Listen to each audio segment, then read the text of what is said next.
Okay, let's go.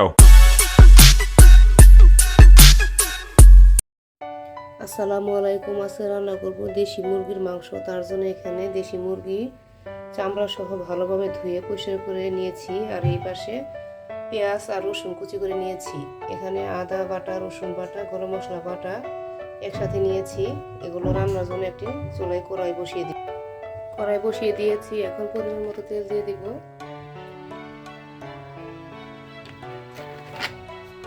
তেলটা গরম হয়ে গিয়েছে। এখন আগে থেকে কেটে রাখা পেঁয়াজ কুচি দিয়ে দিব ভাজার জন্য।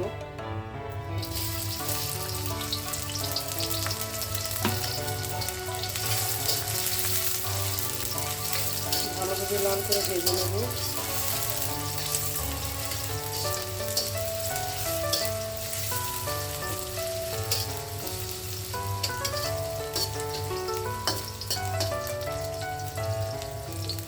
পেঁয়াজটা হালকা ভাজা হয়ে গেছে। এখন এখানে দারচিনি, এলাচ, তেজপাতা দিয়ে দিলাম। এটাও পেঁয়াজের সাথে ভালোভাবে ভেজে নেব।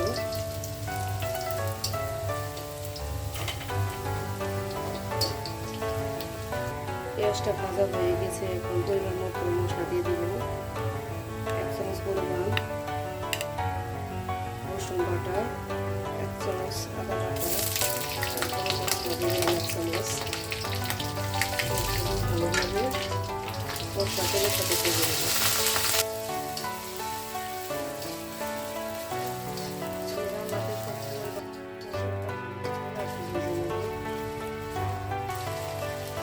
মশলাটা ভাজা হয়ে গেছে। এবং বাকি মশলাগুলো দিয়ে দিব। এখানে 1 চামচ পরিমাণ মরিচের গুঁড়ো দিয়ে দিলাম। যেহেতু ঝাল পছন্দ করি তো দিয়েছি। হলুদ দিয়ে দিলাম আধা চামচ।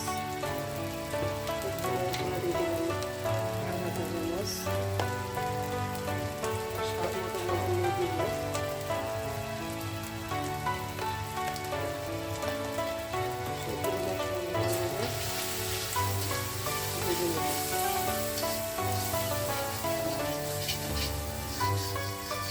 মশলাটা কষানো করে টমেটো লাগতে থাকবে।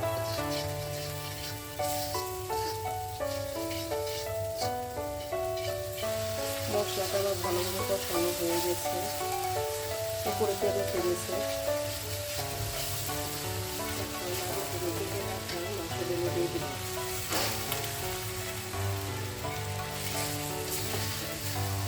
মশলার সাথে ভালোভাবে মিক্স করে নেব।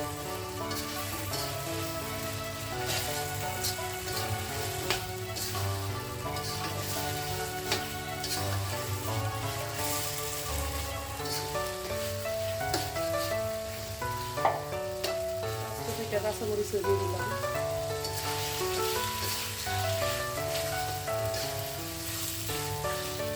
ভালোভাবে মিক্স করা হয়ে গেছে। এখন কিছুক্ষণ ঢাকনা দিয়ে ঢেকে রাখবো।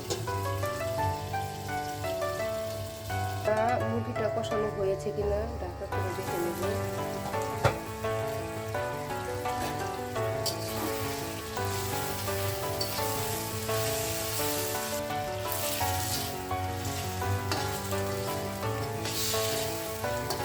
মশলার সাথে ভালোভাবে কষিয়ে নিব কিছুক্ষণ।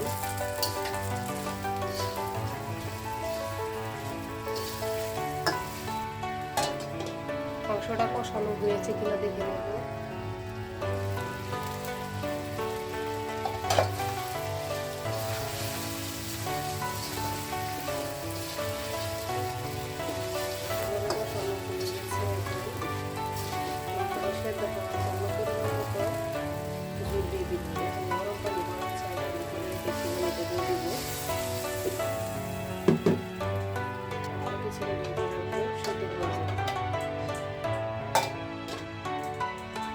শুকিয়ে গিয়েছে কিনা দেখে নেব।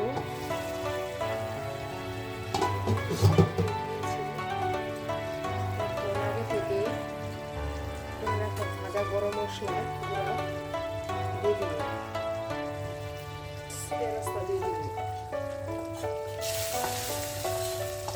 ভেজে রাখা পেঁয়াজ বেরেস্তা দিয়ে দিলাম। সবগুলো ভালোভাবে মিক্স করে নেব।